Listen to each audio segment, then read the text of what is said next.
células, pero no en forma de una más. Entonces, eso no corresponde. Y un sarcoma debería decir, no crecen hacia la raíz. Los sarcomas crecen en los tejidos que son derivados del mesénquima. Mesénquima, cartílago, hueso, músculo, tejido conjuntivo, no sé, ¿no? Pues nada que ver con lo que se está diciendo. Los tumores benignos, llamados adenomas, crecen hacia la luz. Obvio pueden malignizar y volverse adenocarcinomas, pero tendrán que tener otras características para pensar en carcinoma adenocarcinoma, ¿no? Entonces, una masa pequeña delimitada como esta es benigna. Los adenomas se originan en la superficie de los epitelios, aunque sobre los adenomas del colon pueden originarse adenocarcinomas. Las lesiones malignas son grandes y además irregulares. Los coristomas son masas benignas de tejidos que no se encuentran en el lugar donde aparece. Una marcoma es una masa benigna o consecuente constituida por tejidos que sí se encuentran en el lugar donde aparece. Una lesión hiperplásica del colon puede ser más pequeña y además es plana, no suele ser una masa completa de tejido, masa tumoral. Un sarcoma es una neoplasia maligna originada de tejido mesenquimatoso y no del tipo epitelial, ¿no? Otra, una mujer de 32 tiene un dolor pélvico sordo de 2 meses de evolución. La exploración física mostró la masa axial derecha, una ecografía muestra una masa quística de 7,5, es grande. Se realizó una extirpación quirúrgica de esta masa, su superficie es lisa, pero no presenta adherencias con estructuras pélvicas secundarias. Macroscópicamente tiene pelos, por tanto ya no es un quiste. Entonces, ¿qué es? Un teratoma. Los teratomas tienen uñas, pelos, ojo, mama, pueden tener cartílago, hueso, todos los tejidos. Entonces, si hay pelo, listo, no, eso ya no es un quiste, es un tumor benigno. Ahora hay teratomas benignos y malignos. Si todas las células, los pelos que tengan, lo que sea que tengan, son todas bien diferenciadas, entonces maligno. Y si no son bien diferenciadas y hay alguna tipia, rasgo anaplásico o irregularidad, anarquía celular, todos esos términos quiere decir que es cáncer, o sea, inmaduro, ¿no? Luego dice, se identifica además epitelio, glandular, escamoso, cartílago, tejido conectivo, fibroso, se encuentran, pero todos equivalentes a los tejidos normales, es decir, o sea, es bien diferenciado, o sea, teratoma maligno. ¿Cuál de los siguientes diagnósticos es el más probable? Glioma tendría que decir que hay tejido nervioso, no corresponde. Fibroadenoma, había tejido fibroso y glandular, sí, pero no puede ser que tengamos un fibroadenoma con pelos, ¿no? Con pelos, no. Adenocarcinoma podría haber sido, hay glándulas, hay epitelio, pero hay pelos, entonces el pelo ya no correspondería, por ejemplo, y además, en este caso, dice todas diferencias no puede ser cáncer. Todas diferencias quiere decir que no es cáncer, es tumor benigno, ¿no? Amartoma tiene que haber restos, ya les he dicho, de tejidos del propio lugar, pero además de trombos o memorias que hayan quedado como residuos, ¿no? Mesotelioma es un tumor maligno y no es maligno. Gangliosarcoma es maligno. Además que no dice que hay músculo en el tumor, pelos, glándulas, tejido fibrótico, ¿no? Pero no hay músculo.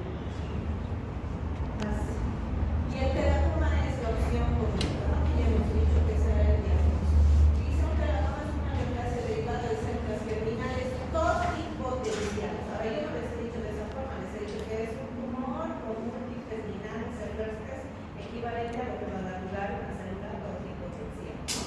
Se diferencian en tejidos correspondientes a las 3 capas, puede haber lo que sea que derive de ecodermo, mesodermo, duodermo, por eso puede haber dientes, pelos, todo, ¿no? Cerebro, epitelio, glándulas, todo, de todo, ¿no? Con todos los elementos que estén bien diferenciados, entonces será maduro o benigno. Los adenocarcinomas están constituidos por elementos glandulares de aspecto maligno. Los fibroadenomas comprenden un elemento glandular y otro estromal, y estos son benignos y son más frecuentemente en la mama. Eso es importante, ya lo hemos llevado. Los gliomas se originan en el sistema nervioso central, y ahorita no estamos en el sistema nervioso central, estamos en el ovario de una persona, de una mujer, ¿no? Los amartomas contienen mezclas de tipos celulares frecuentes en su lugar de origen. Esta infrecuente lesión puede aparecer además más en los pulmones. Ya les había dicho que corazón también vamos a ver amatomas. Estos son los lugares, por ejemplo, donde podrían aparecer amatomas. Los mesoteliomas se originan del criterio del revestimiento y se dan más en cavidades torácicas y cavidad abdominal, ¿no? El mesotelioma de la pleura, el mesotelioma del peritoneo, ¿no? El labiomiosarcoma está constituido por células que se parecen al músculo estriado y la mayoría se originan en líquidos largos, ¿no? Otra, dice un hombre de 62, ha presentado varios episodios de hematuria, sangre en la orina durante la semana previa, refiere además 48 cajetillas de consumo de cada año, o sea, fumadísimo, y en la exploración física no se encuentran alteraciones. Se hizo el análisis de orina y tiene hematuria 4 cruces, así se lee, quiere decir que hay arcos eritrocitos en su orina, entonces no es normal, está para tenía la parte renal. Además, se hizo una citología y se encontró células, listo, esto que dice atípico, anaplásico, anárquico, no quiere decir que hay cáncer. Si hay cáncer, debe ser de la vía urinaria, en algún lado está el no. No es normal tener células atípicas en la orina, eso quiere decir que en algún lado está saliendo infiltrados en la orina. Se realizó una cistoscopía que identificó una masa sésil de 4 centímetros de superficie nodular ulcerado, o sea, con todo eso ya se sabe que es maligno, ¿no? En su cúpula vesical del paciente. ¿Cuál de los siguientes términos es mejor el que describe este tipo de lesiones? Adenoma, carcinoma, fibroma, papiloma, sarcoma. ¿Qué tipo de tumor tendrá? Si está en la luz y está descamándose la célula maligna, entonces ¿qué será? No puede ser sarcoma. Fibroma es benigno. Papiloma es benigno, no puede ser adenoma es benigno, organocarcinoma es cáncer derivado de epitelio y este se está descamando. Entonces es la respuesta. Vamos a ver entonces aquí está justamente la tumoración que se le ha acercado, todas son células obviamente humanas. Dice lo más probable que es que una masa grande, irregular y además ulcerada sea maligna. El epitelio vesical origina carcinomas. Los carcinomas uroteriales se asocian sobre todo al tabaquismo y a sustancias químicas, ¿no? Por ejemplo, ya hemos dicho incluso colorantes, preservantes, también se filtran por la orina. Ahora, el tabaco tiene arsénico, cadmio, plomo, que son sustancias cancerígenas. Claro que uno por fumar le dará más, claro, cáncer pulmonar, pero también le puede causar cáncer a nivel de la vía urinaria. Existen sustancias que cuando se metaboliza estos componentes del cigarro son las nitrosaminas, amidas, esas causan cáncer en la vía urinaria. Son sustancias químicas, ¿no? Un adenoma es benigno y los epitelios glandulares son los que lo van a formar, ¿no? Un fibroma es benigno y además derivado de mesénquimo. Un papiloma es un tumor benigno y con crecimiento exofítico. Exofítico quiere decir hacia afuera, endofítico quiere decir hacia adentro, ¿no? Los sarcomas son mucho menos frecuentes que los carcinomas, sobre todo en la vía urinaria. Una mujer de 23 ha notado un nódulo la tiene en la parte superior de su tórax, dice que lo tiene desde hace muchos años y no ha observado cambios de tamaño. Se estima y el aspecto microscópico mostró múltiples vasos. ¿Cuál de las siguientes clases será más probable que corresponda a esta lesión? Si no ha cambiado en los años, debe ser benigno, no maligno. Fibroadenoma, hemangioma, leiomioma, lipoma, melanoma. Melanoma es maligno, va a empezar sobre el descartado. Ahora, nevo tendría que ser oscura la lesión y no es de vasos. Lipoma, las leio, músculo, no se fibroadenoma, vamos a ver que eso se llama en la mama, no en la parte superior del tórax. Podría darse, pero es más frecuente en la mama, ¿no? El aspecto pequeño y delimitado de esta masa no como su crecimiento además lento, que no ha cambiado de tamaño en los años, sugiere una neoplasia benigna. El color rojizo sugiere que hay vascularización, un hemangioma es una lesión cutánea benigna muy frecuente. Les he dicho que los hemangiomas pueden estar desde el nacimiento. En algunos muy pocos casos se puede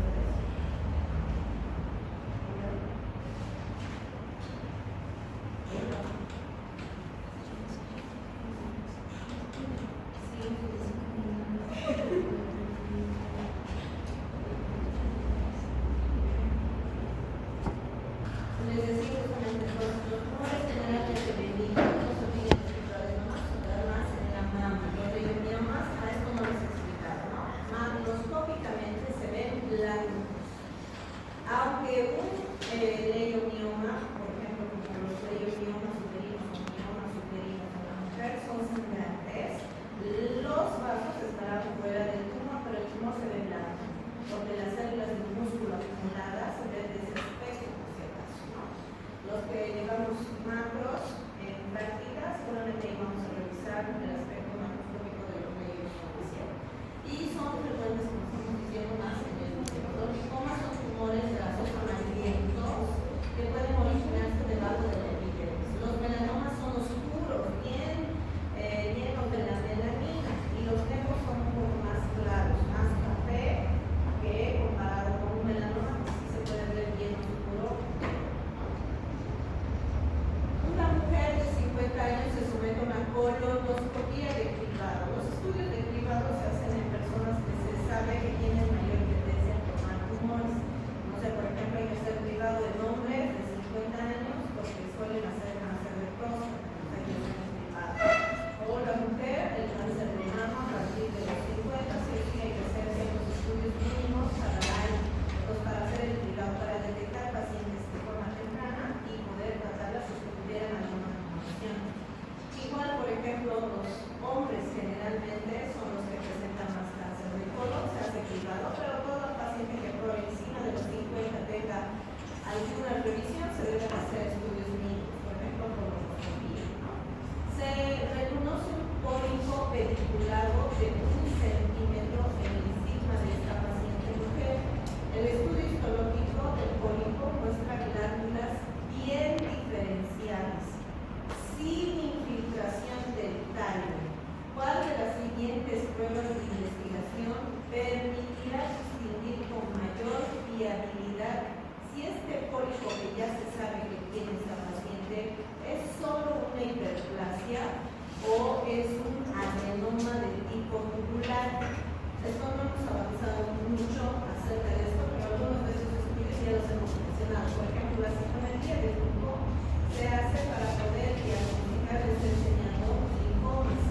Hay algunos linfomas, Hodgkin o Hodgkin, y de cada uno hay varios subtipos. Por ejemplo, de los linfomas Hodgkin, de celularidad mixta, nodulares, existen los ricos en linfocitos B y así. Entonces hay varios subtipos. ¿Cómo se sabe cuál es el subtipo? Se puede meter la sangre del paciente o una muestra y el citómetro va dejando caer cada célula y revisa toda la membrana. Si la membrana tiene algún marcador especial, se empieza a formar un gráfico y se va empezando a elevar. Y los marcadores que estén más altos me permiten cuáles son los que están más elevados, es decir, qué linfoma es. Si yo tengo otro y otro, entonces qué linfoma es, y así sucesivamente ayudan al diagnóstico.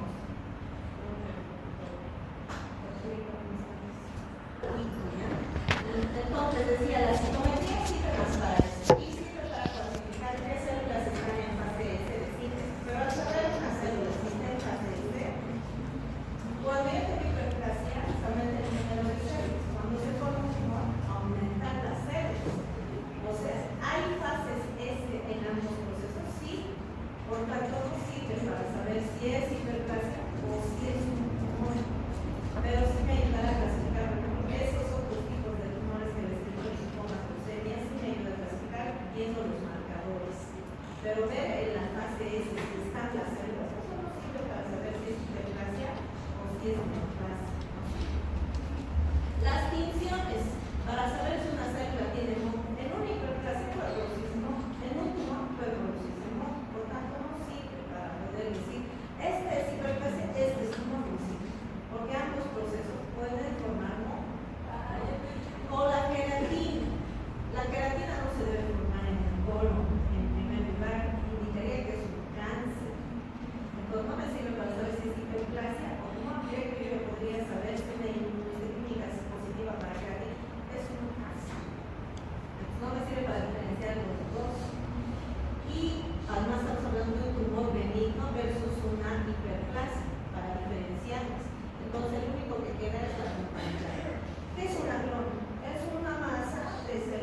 ¿Cuál de los siguientes datos es el más característico de este proceso que tiene esta paciente? Entonces, aquí vemos la tumoración.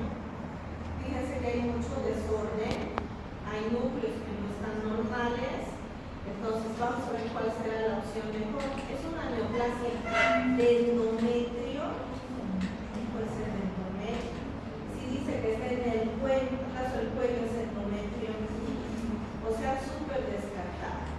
Aumento de la concentración PCA 125 sérica, resultado positivo de pruebas moleculares para virus del herpes simple 2 en la lesión, nódulos pulmonares en la radiografía de tórax, ausencia de recaídas en la planosección local.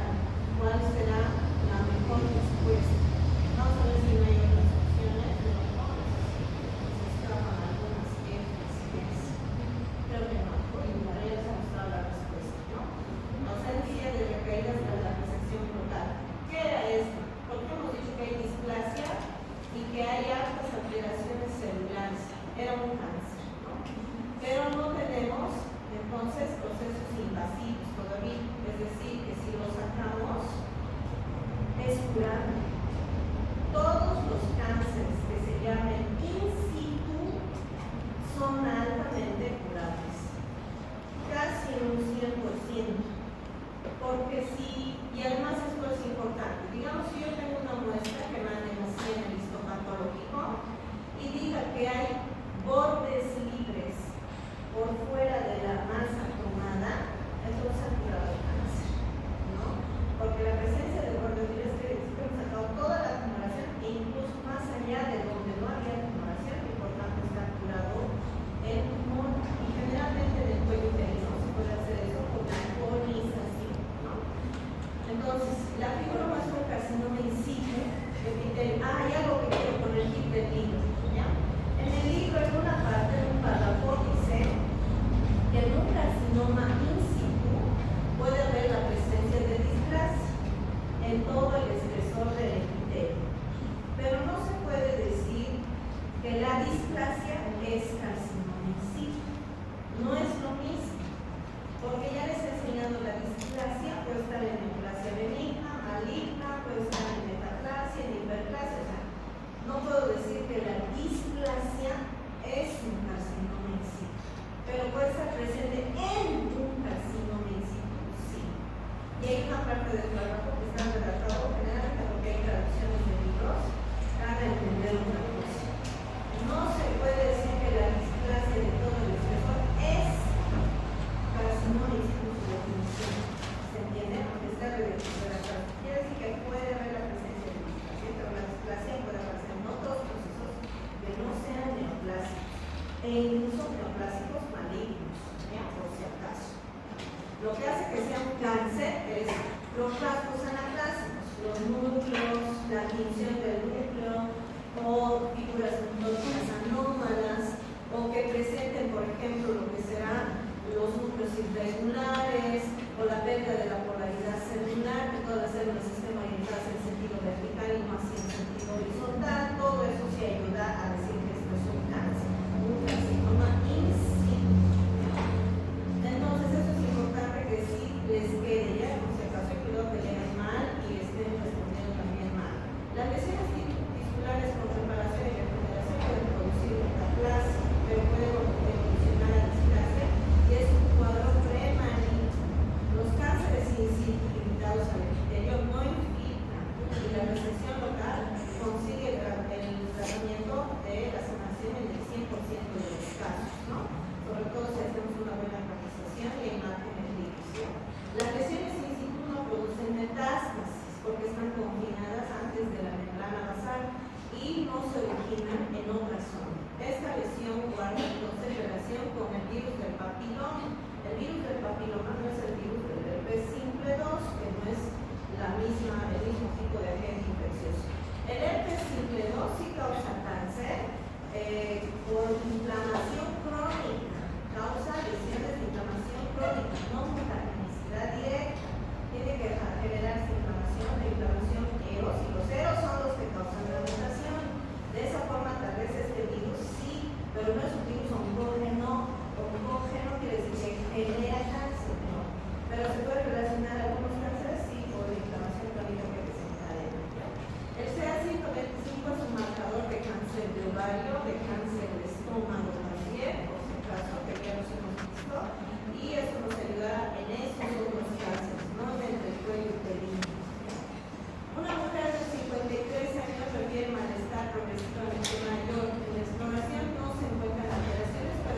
estado de sangre oculta en heces es positivo. La hemoglobina tiene 7. ¿Cuál es el valor normal de la hemoglobina? 12, 14, incluso algunos libros 16, ¿no? Miligramos de cilito. Pero no 7 tiene anemia ferropénica, ¿no? Se somete a una colonoscopia, se identifica una masa de 3 centímetros en su cielo. Ya se sabe que es un adenocarcinoma moderadamente diferenciado en su mucosa solamente. No está afectada la submucosa, la muscular externa, ni la serosa del cielo, entonces solamente está en la mucosa. Se le hizo una tomografía, no se identificó linfadenopatías ni lesiones en el hígado, que es a donde le gusta ir a este cáncer. Por tanto, no hay metástasis, por tanto, no hay diseminación linfática, que es donde le gusta ir a las células tumorales de este tipo, del colon. Ante esta información, ¿cuál es la actitud que usted ve que sería mejor hacerle a este paciente? Le darían hartos quimioterápicos a la paciente por tener ese adenocarcinoma. Vigilar la lesión para comprobar si aumenta su tamaño. Extirpar todo su colon para prevenir una recaída. Resecar solo el tumor y algo de tejido normal circundante. Buscar una neoplasia maligna primaria de otro órgano, porque este es una metástasis. Entonces, este es fácil. ¿Para qué le vas a extirpar todo el colon si solo tiene la mucosa? O sea, no tiene sentido, ¿no? Si dijera que tiene varios ganglios inflamados y con las células presentes hay un ganglio centinela prescintivo y una extensión de sus ganglios comprometidos, tal vez habríamos pensado en hacer grandes resecciones de colon, pero no se saca todo mejor, ¿no? Luego, vigilar para comprobar. ¿Qué vamos a vigilar? Algo que sabemos que es cáncer, no se vigila. O sea, hay que tratar de quimio, radio o cirugía. Y habrá que estadiar, tratar justamente para esto, ¿no? A ver qué es ahí atrás. Van a salir a explicar entonces, chicos, cáncer de colon, área de otro órgano, no puede ser porque ya hemos dicho esto no es una metástasis. Por tanto, hay que sacar solo el tumor de la mucosa y algo de tejido para curar. Si llegamos a sacar los márgenes libres, entonces hemos curado el cáncer que tiene justamente esa paciente, ¿no? Una neoplasia entonces epitelial maligna se origina en la mucosa, pero con esta tendencia a infiltración local. Una neoplasia benigna puede ser delimitada en los tejidos normales que parecen formar un límite medio. Esta lesión localizada puede extirparse con facilidad y con márgenes que estén adecuados. Cuando la lesión no se ha diseminado fuera del colon, es probable que la quimioterapia aporte beneficios. La muestra de la biopsia revela una lesión maligna que debe ser extirpada antes de que aumente de tamaño o infiltre los tejidos que sean locales, por eso no se debe dejar para vigilar. Cuanto antes iniciemos el tratamiento, mejor. Si el paciente no refiere antecedentes familiares, es poco probable que se trate de un cáncer familiar con riesgo elevado de recidiva por la presencia de múltiples pólipos y la resección local será la adecuada. Es poco probable que esta lesión mucoso-solitaria corresponda a una metástasis. Las metástasis, la mayoría de las veces, son múltiples, no son lesiones solitarias.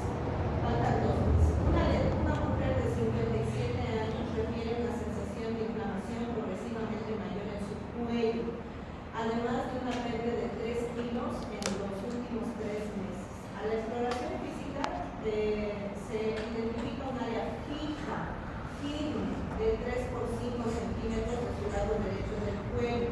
Cuando decimos lesión fija y firme, ese ya es un mal indicativo. Ya podemos empezar a pensar que estamos ante un tumor maligno, ¿no? Se hizo una tomografía y mostró una muestra de masa sólida infiltrante de especies cáncer, ¿no? En la región del lóbulo tiroideo de su lado derecho, es un cáncer de tiroides. Se hizo la biopsia de su masa y su aspecto microscópico es la que se observa justamente en la figura. Todas las áreas del tumor muestran además una morfología parecida. Vamos a ver, debe estar aquí.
no hemos llegado obviamente, pero tú ves esa imagen y listo. O sea, no hay donde perderse que eso es un cáncer.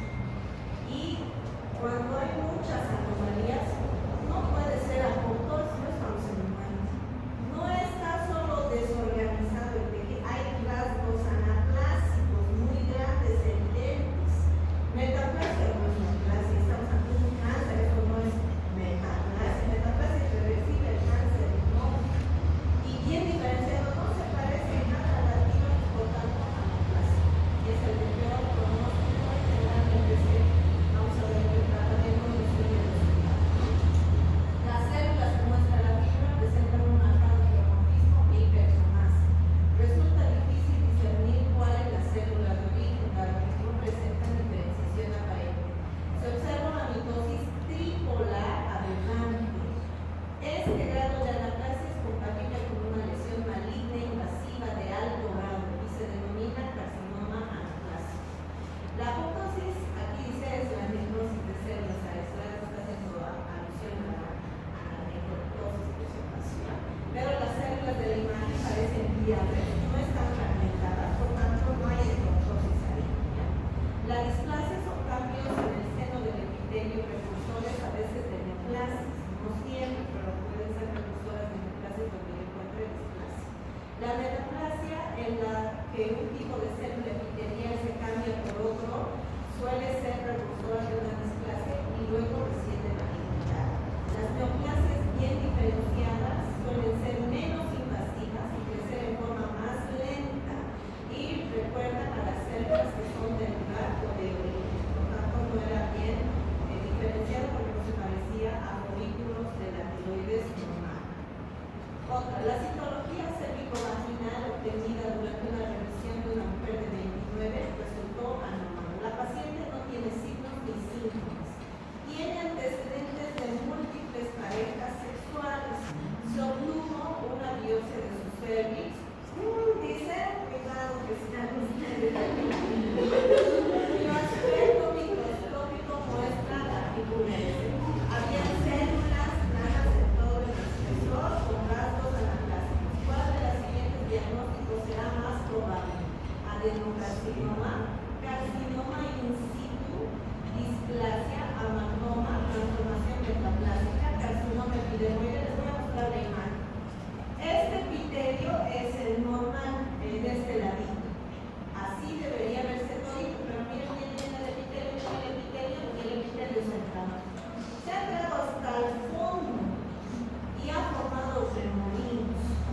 Eso ya no es un tumor benigno, tampoco es in situ.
también, que son situaciones que pueden llegarse a dar. No podemos decir que un carcinoma in situ es una displasia. Y de un carcinoma epidermoide, la displasia solo afecta a una tercera porción de lo que será toda la parte epitelial, la superficie, la parte profunda, todo el espesor, pero no significa que una displasia sea una displasia. La última, una mujer de 44 nota masas que no duelen en su axila, no estaban presentes en el mes anterior y en la exploración se identifican linfadenopatías axilares derechas. Los ganglios son indoloros cuando se palpa, pero esto es malo, son firmes. Eso ya es malo, son estigmas, son picos, ya quiere decir que algo malo está pasando.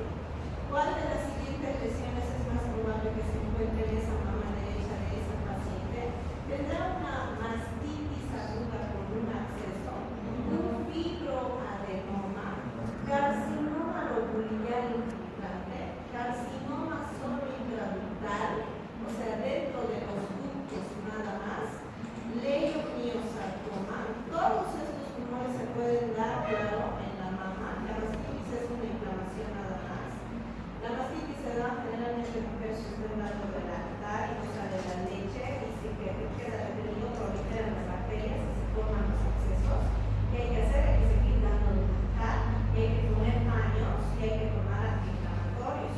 Si es necesario, porque como estamos dando de lactar, se podría dar antibióticos, pero antibióticos que sean no de tercera generación, no sean que se traspasen por la leche para afectar al bebé, pues por ejemplo no son así amoxil, que puede ser enganar, ¿no?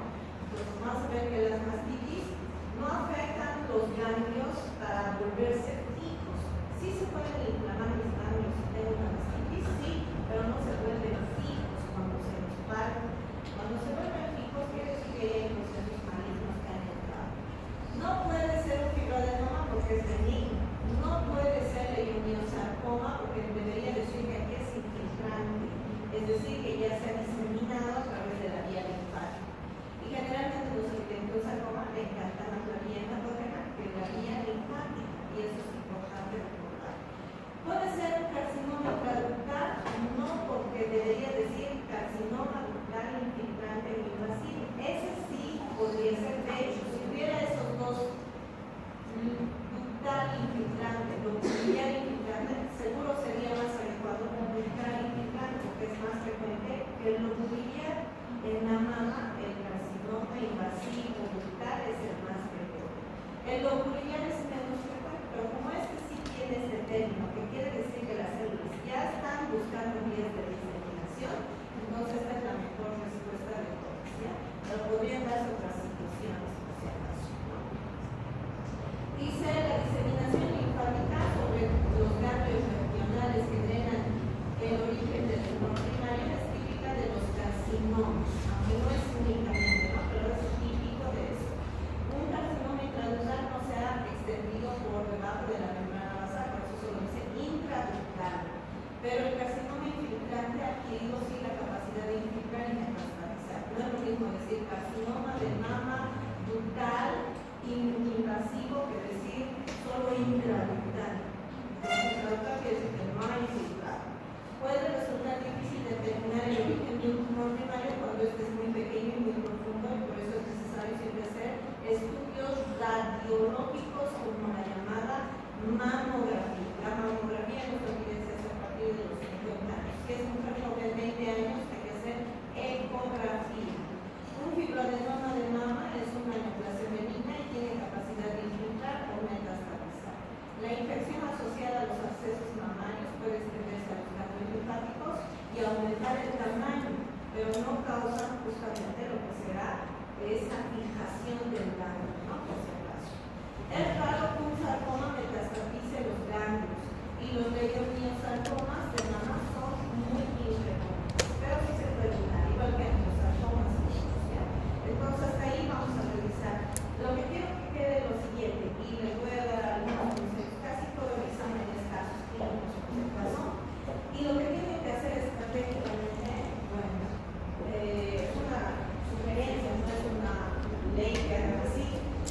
de ver la pregunta del caso y luego recién a leer el caso.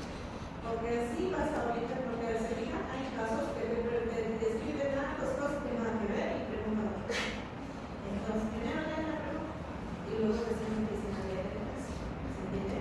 Y vean, porque como son comentarios, puede ser que, digamos, se presente un caso y tienes que hacer la 1, la 3, la 2, la 4, la 1, la 5. Entonces hay que escoger bien las respuestas. Entonces hay que tratar de ver qué es lo que está preguntando para bien, porque tal vez lo que está notando no corresponde a la pregunta, pero sí queda que ver con el caso. ¿Se entiende?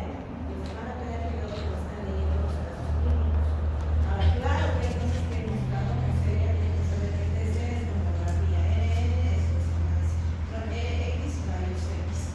O si te dicen un laboratorio, obviamente deben ser cosas muy generales que ya avanzan en bioquímica, en microbiología, en alguna otra materia, porque no se localizan cosas que son, o sea, de medicina interna. Ahora, ya les he explicado también algo sobre lo que es el TPM en las teorías de Mann.